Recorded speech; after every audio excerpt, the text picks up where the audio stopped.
The Freedom Cup. It's one of our most prized possessions.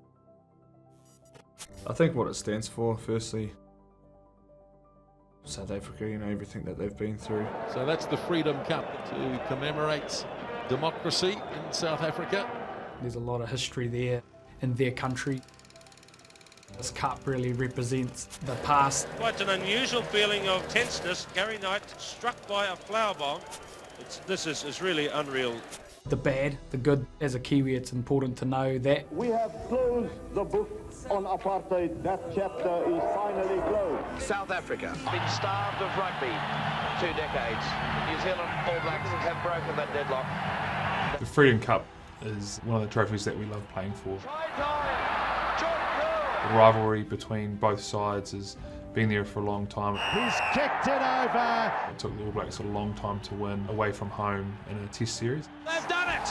New Zealand has at last won a Test series in South Africa. There's a huge rivalry there between South Africa and New Zealand, but there's also a huge level of respect. On the field, it's nothing but rugby and people bashing each other. Gap up the middle.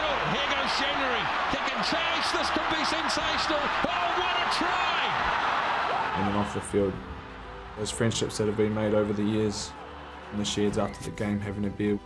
They're humble men, South Africans, and I think that's why we get along so well. The Freedom Cup is so special to us because whoever holds it knows you've done something pretty special. Here's Barrett. Barrett! Bowden Barrett! What a try! And that will be one of the most remarkable games of rugby you will ever see. Even more in the last few years, the rivalry between South Africa and New Zealand has been so massive. The Springboks are going to survive this, and they have scored a famous victory. South Africa winning the Rugby World Cup in 2019 and the All Blacks not being able to play them in the last year or so. Siya Kolisi and his Springboks can celebrate once again. To win it, you've had to earn it. That's why I think it's such a special cup for us as New Zealanders.